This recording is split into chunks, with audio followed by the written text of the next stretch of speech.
Hi అండి. నమస్తే. Welcome back to our channel voice of Lakshmi. Umabala Chunduru గారు రచించిన ఓ తండ్రి తీర్పు అనే ఒక చక్కటి కథను వినేద్దామండి. కథ మొదలు పెడదామా? అడ్వకేట్ దగ్గరికి వెళ్ళాడు రాజారాం.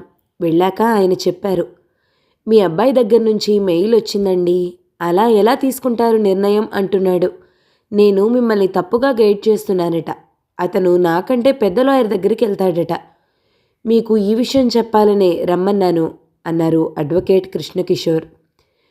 నిన్న నాతో కూడా ఫోన్ చేసి మాట్లాడాడు. ఈ వయసులో ఇలాంటి పనులేమిటి అని నిలదీశాడు. నేను నా ఇష్టం, నేనేమైనా చేస్తాను అని గట్టిగానే చెప్పాను. కోపంతో ఫోన్ కట్ చేశాడు. ఏమంటారు కృష్ణ గారు? నేను చేసింది న్యాయపరంగా వీగిపోదుగా అడిగాడు రాజారాం. నేను అన్నీ రిఫర్ చేసి నా సీనియర్ సలహా అడిగే మీ విషయంలో ముందుకు వెళ్ళాను. మీకు కోర్ట్ ఆర్డర్ కూడా ఇచ్చింది. కాబట్టి మీరు నిశ్చింతగా ఉండొచ్చు. ఇంతకీ అమ్మాయి ఎలా ఉంది అడిగారు అడ్వకేట్. బాగుందండి. మాకు కూడా చాలా ప్రశాంతంగా ఉంది. వెళ్ళొస్తాను. లేచి షేక్ హ్యాండ్ ఇచ్చి బయలుదేరాడు రాజారాం. ఇంటికి వెళ్ళి భార్యకు విషయం చెప్పి, నేను బట్టలు మార్చుకొస్తాను, అన్నం పెట్టు అని లేచాడు. అన్నం తిని కాసేపు పడక కుర్చీలో నడుం వాల్చాడు. రాజారాం తల్లిదండ్రులది మధ్యతరగతి కుటుంబం. 2 మగపిల్లలు, 1 ఆడపిల్ల. ఈయన రెండోవాడు. పెద్ద కొడుకు వ్యవసాయం చూసుకునేవాడు. రాజారాం ఆ రోజుల్లో BA పాస్ అయ్యి తండ్రి సలహా మీద BEd ట్రైనింగ్ అయ్యాడు. తర్వాత శ్రీకాకుళంలో టీచర్గా ఉద్యోగం వచ్చింది. తాత్కాలికంగా తండ్రికి సహాయంగా మారిన జీవితంలో పైకి రావాలనే తపనతో ప్రైవేట్గా MA చేసి కాలేజీలో లెక్చరర్గా ఉద్యోగం సంపాదించాడు విజయనగరంలో. తర్వాత శారదతో పెళ్లి జరిగింది. కొడుకు పుట్టాడు. మహాదేవ్ అన్న పేరు పెట్టాడు. తర్వాత ఎందుకో మళ్ళీ పిల్లలు కలగలేదు. కొన్నాళ్లకు రాజారాం ప్రిన్సిపల్ అయ్యాడు. హైదరాబాద్ బదిలీ అయింది. అప్పటికి కొడుకు 10వ తరగతి పరీక్షలు రాశాడు. హైదరాబాద్లో మంచి కాలేజీలో చేర్చారు. స్వతహాగా తెలివితేటలు ఉన్నవాడు అవటంతో మహాదేవ్ చెన్నైలో IITలో సీట్ సంపాదించుకున్నాడు. అప్పటికి రాజారాంకి ఇంకో 4 ఏళ్ల సర్వీస్ ఉంది. మహాదేవ్ చదువు, ఆయన ఉద్యోగం ఒకేసారి పూర్తయ్యాయి. మహాదేవ్కి క్యాంపస్ ఇంటర్వ్యూలో మంచి జాబ్ వచ్చినా మంచి యూనివర్సిటీ ఎయిడ్ రావటంతో MS కోసం అమెరికా వెళ్ళాడు. ఈలోపు ఒక సంఘటన జరిగింది. రాజారాం రిటైర్ అవ్వడానికి 2 నెలల ముందు ఆయన కాలేజీలో పనిచేసే ఇంగ్లీష్ లెక్చరర్ గుండెపోటుతో మరణించారు. అప్పుడు ఆయనకి రావలసిన మొత్తం చనిపోయిన ఆయన కుటుంబానికి ఇవ్వటానికి రాజారాం 1కి 2 సార్లు వాళ్ళ ఇంటికి వెళ్లాల్సి వచ్చింది. చనిపోయిన ఆయనకి ఇంకా ఓ 4 ఏళ్ల సర్వీస్ ఉంది. పేరు భానుప్రకాష్. భార్య టీచర్గా పనిచేస్తుంది. ఒక కూతురు, కొడుకు. కూతురు ఇంజనీరింగ్ అయిపోయి HCLలో ఉద్యోగం చేస్తుంది. కొడుకు అప్పుడే ఇంజనీరింగ్లో చేరాడు. భానుప్రకాష్ గారిది పద్ధతైన సంసారం. కూతురు కూడా చూడటానికి లక్షణంగా ఉండటమే కాదు, సౌమ్యంగా, బాధ్యతగా అనిపించింది. అలా ఆయన సంసారాన్ని చూశాక రాజారాంకి మెరుపులా ఒక ఆలోచన వచ్చింది. శారదా, భానుప్రకాష్ గారి అమ్మాయిని చూస్తే నాకు ఆలోచన వచ్చింది. అమ్మాయి చక్కగా ఉంది, మంచి కుటుంబం, చక్కని సంస్కారవంతుల పెంపకం. మన మహీకి ఆ అమ్మాయిని అడిగితే ఎలా ఉంటుంది? వాడికి ఇంకో సంవత్సరంలో చదువు అయిపోతుంది, ఉద్యోగం ఎలాగో వస్తుంది. ఎప్పుడైనా పెళ్లి చేయాలి కదా, ఏమంటావు అన్నాడు భార్యతో. మీరంతలా చెప్తున్నారంటే విశేషమే, కానీ అసలు మనం వాడి పెళ్లి గురించి అనుకోలేదే ఎప్పుడు అందావిడ. మనం కావాలనుకున్నప్పుడు మంచి సంబంధం దొరకొద్దు. రేపు ఆదివారం సాయంత్రం ఒకసారి వెళ్ళొద్దాం వాళ్ళింటికి. నువ్వు అమ్మాయిని చూడొచ్చు అన్నాడు రాజారాం.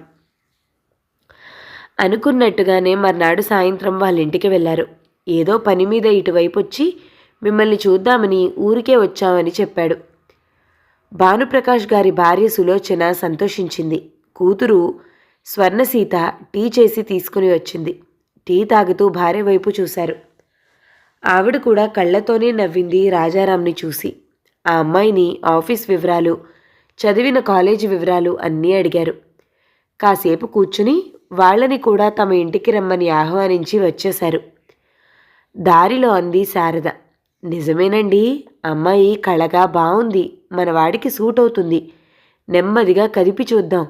దేవుడి దయ వలన అన్నీ కలిసొస్తే మంచిదే అని. మర్నాడే కొడుకుతో ఫోన్లో మాట్లాడారు. అసలు నేనింకా ఆలోచించలేదు ఆ విషయం అన్నాడు మహి. ఇప్పుడు ఆలోచించరా? మంచి అమ్మాయి, మంచి ఫ్యామిలీ. నాకు అమ్మకు నచ్చింది. నీకు బాగా సూట్ అవుతుందని అనిపించింది.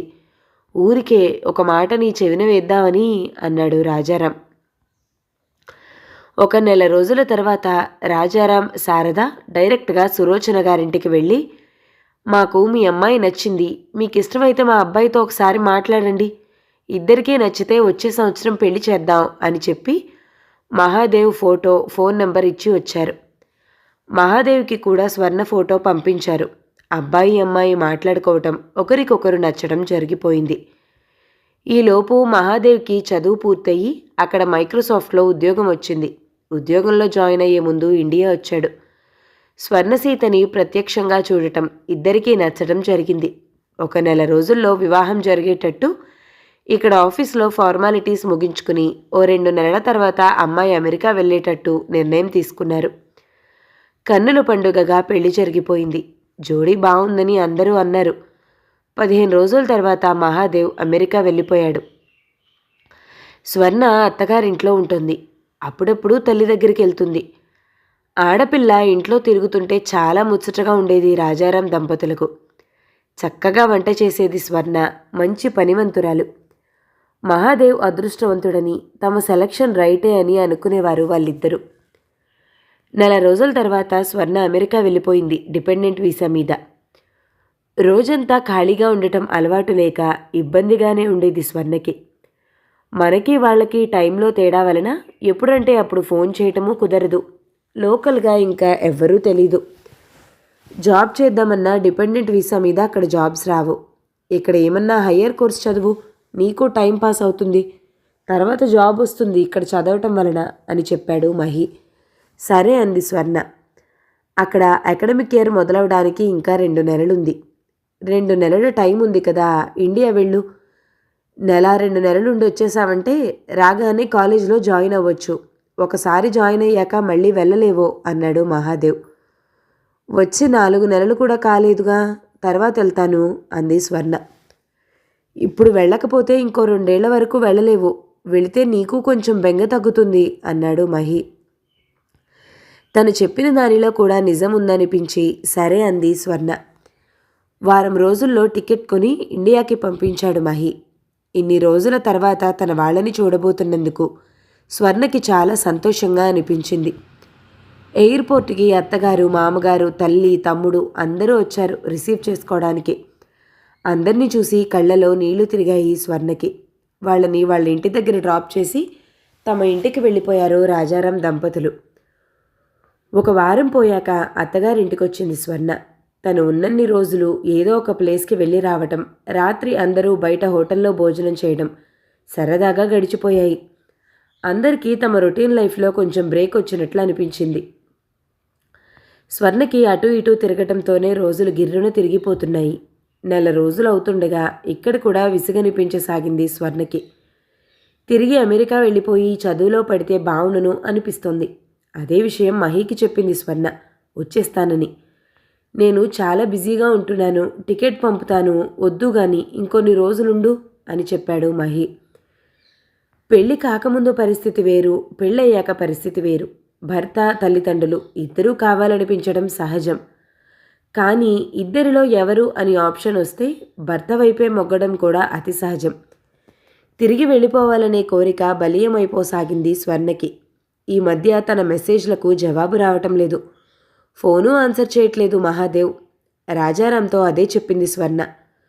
మీరు ఫోన్ చేసి చెప్పండి మావయ్య, నాకు దొరకటం లేదు మీ అబ్బాయి, నాకు వెళ్ళిపోవాలని ఉంది అని. నేను కూడా కాల్ చేశానమ్మా, తీయలేదు. తర్వాతైనా చూసుకుని కాల్ చేస్తాడు తిరిగి, అలా కూడా చేయలేదు. నేను ఈరోజు రాత్రి మెయిల్ ఇస్తానమ్మా, నీకు కాల్ చేయమంటాను, అలాగే టికెట్టు బుక్ చేయమంటాను అన్నాడు ఆయన. ఆయనకి కొంచెం వింతగానే ఉంది కొడుకు ప్రవర్తన. అన్నట్టుగానే కొంచెం ఘాటుగానే మెయిల్ ఇచ్చాడు. దానికి రిప్లై లేదు. 2 రోజులు చూసి మహి ఫ్రెండ్ మెయిల్ ఐడి ఉంటే దానికి మెయిల్ ఇచ్చాడు. అందరం కంగారు పడుతున్నామని, కొడుకు క్షేమ సమాచారం చెప్పమని. మర్నాడు పొద్దునే ఫోన్ వచ్చింది. వాళ్ళకి రాత్రి టైం అది. ఏంట్రా, ఏమైపోయావు? మాకు కంగారుగా ఉంది. స్వర్ణకి ఏడుపొక్కటే తక్కువ. ఏమైంది? రాజారాం అన్నాడు. మహి చిరాగ్గా, ఏంటి డాడీ, మీరంతా ఇంత గొడవ చేస్తున్నారు? ఫ్రెండ్స్లో కూడా నా పరువు తీస్తున్నారు. అంత బెంబేలు పడేంత ఏముంది? బిజీగా ఉండి కాంటాక్ట్లో లేను అన్నాడు. అదేంటి మహి, ఇది పెద్ద విషయం కాదా? ఒక పక్క నీ భార్యతో టచ్లో లేవు, మాతోనూ లేవు. ఆ అమ్మాయి నీ దగ్గరకు వచ్చేస్తానంటుంది. టికెట్ కొని పంపించు త్వరగా. అసలు ఒకసారి స్వర్ణతో మాట్లాడు అన్నాడు గట్టిగా. నాకు కొన్ని ప్రాబ్లమ్స్ ఉన్నాయి, కొంచెం టైం పడుతుంది, నేను చెప్తాను, మీరు చెప్పండి తనకి అని ఫోన్ కట్ చేసేశాడు. తల పట్టుకుని కూర్చున్నాడు కాసేపు ఆయన. వెంటనే కోడలికి ఫోన్ చేసి విషయం చెప్పాడు. కొన్ని రోజులు గడిచాయి. ఒక సాయంత్రం సడన్గా సులోచన వచ్చింది చాలా ఆందోళనగా. అన్నయ్య గారు, ఇదేమిటండి, నాకు చాలా టెన్షన్గా ఉంది. మీ అబ్బాయి స్వర్ణకి మెయిల్ ఇచ్చాడంట గంట క్రితం. మీకు కాపీ పెట్టాడట, మీరు చూసారా అందావిడ. లేదమ్మా, ఇప్పుడే వాకింగ్ నుండి వచ్చాను, కంగారు పడకండి, నేను చూస్తాను అని ల్యాప్టాప్ ఓపెన్ చేసి చూశాడు.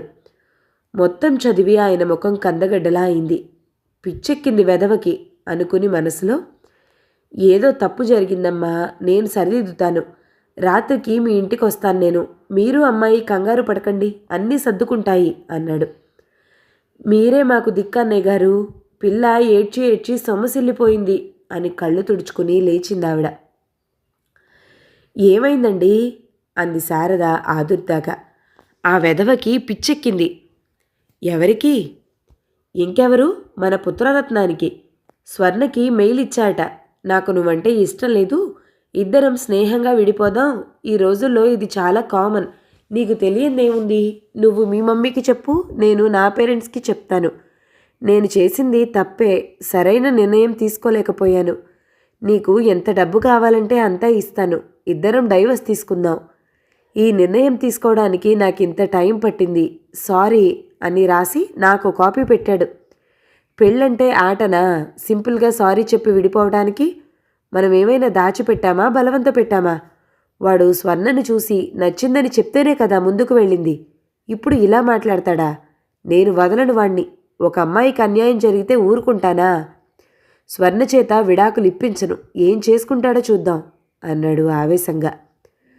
రాజారాం కొడుక్కి ఫోన్ చేశాడు. ఈసారి వెంటనే ఫోన్ తీశాడు మహాదేవ్. చెప్పండి డాడీ అన్నాడు. బుద్ధుందిరా నీకు? ఏమిటి, విడాకులు ఇస్తావా? నీకు ఇష్టమైతేనే చేశాం కదరా పెళ్ళి. ఇప్పుడు ఇష్టం లేదంటే అర్థం ఉందా అన్నాడు కోపంగా. డాడీ, ఆవేశపడకండి, నాది తప్పే. నేను పెళ్లి కొప్పుకోవడం తొందరపాటే. సారీ చెప్తున్నాను కదా. ఆ అమ్మాయి నాకు ఇష్టం లేదు. నా వలన తనకి జరిగిన అన్యాయానికి నేను మూల్యం చెల్లిస్తాను. ఎంత కావాలో అడగండి. నేను ఇన్నాళ్ళు దూరంగా ఉండటానికి ఇదే కారణం. నిర్ణయం తీసుకోవడానికి నాకు టైం పట్టింది. ఇంకా చెప్పేయడం మంచిదని చెప్పేశాను. ఈవేళ రేపు ఇది కామన్ డాడీ. ఏదో పెద్ద ఘోరం జరిగిపోయినట్టు మాట్లాడొద్దు. అందుకే ఇప్పుడు నాలా తొందరపడకుండా ముందు కొంతకాలం కలిసి ఉండి ఇద్దరికీ సరిపడుతుంది అనుకుంటేనే పెళ్లి చేసుకుంటున్నారు. లేకపోతే ఫ్రెండ్స్లా విడిపోతున్నారు అంటూ ఉండగానే, షటప్ మహి, ఇంకో మాట మాట్లాడుకో కోపంగా అరిచాడు రాజారాం. అంతా అడ్వాన్స్డ్ అయిపోయావా? పెళ్లి చేసుకుని 3 నెలలు కలిసి ఉండి నచ్చలేదంటావా? ఏదో వంకతో భార్యని ఇండియా పంపించేసి నాటకాలు ఆడతావురా? నేను ఎంతోమందికి చదువు చెప్పాను, మంచి చెడు చెప్పాను. కానీ నా ఇంట్లోనే విషపురుగు పెరుగుతుందని గమనించుకోలేదు. నువ్వు అడగగానే నీకు విడాకులు వచ్చేస్తాయనుకుంటున్నావా? రాకుండా నేను చేస్తాను. స్వర్ణకి మేమున్నాం, ఏమనుకున్నావో అనేసి మహి డాడీ డాడీ అంటున్న ఫోన్ కట్ చేసేశాడు కోపంగా. స్వర్ణ వాళ్ళ ఇంటికి వెళ్ళి, నువ్వేమీ వర్రీ అవ్వద్దమ్మా, వాడు అడిగితే విడాకులు ఇచ్చేస్తామా ఏంటి? నీకు మేమున్నాం, నువ్వేమీ అధైర్యపడకు, నీ జీవితాన్ని చక్కదిద్దే బాధ్యత మాది అని రాజారాం అంటూ ఉండగానే, వద్దు మావయ్య, నువ్వంటే ఇష్టం లేదు అంటున్న వ్యక్తితో నేను కూడా జీవించలేను. ఏదైనా కారణం ఉంటే ఆ కారణం సహేతుకమైనా కాకపోయినా సర్దుకుపోవచ్చు. కానీ నువ్వు వద్దు, నాకు ఇష్టం లేదు అని మొహం మీద చెప్పినప్పుడు అంతకంటే అవమానం ఉంటుందా? నేను పెళ్ళికి ముందు తర్వాత ఒకేలా ఉన్నాను. నా ఉద్యోగం వదిలేసి మీ అబ్బాయితో బ్రతకడానికి అంత దూరం వెళ్ళాను. కొద్ది రోజులకి తనే నన్ను మభ్యపెట్టి చదువు అది అని కబుర్లు చెప్పి కొద్ది రోజులే అంటూ ఇక్కడికి పంపించాడు. ఇప్పుడు సింపుల్గా సారీ చెప్పి నువ్వు ఎంత కావాలంటే అంత డబ్బు ఇస్తానంటాడా? అసలు ఏమనుకుంటున్నాడు నన్ను? మీరంటే నాకు రెస్పెక్ట్ అత్తయ్య, మావయ్య. కానీ అతన్ని మీరు ఎలాగో కన్విన్స్ చేసినా నాకు అతనితో బ్రతకడం ఇష్టం లేదు. గౌరవంగా ఉద్యోగం చేసుకుంటూ నా బ్రతుకు నేను బ్రతుకుతుంటే మీరే వచ్చి అడిగారు. అమ్మ ఒంటరిది, మంచి సంబంధం అంటుంది. నేను చేసుకుంటే అమ్మకి బాధ్యత ఉండదనే అనుకున్నాను తప్ప ఇలా ఊహించలేదు అంది స్వర్ణ.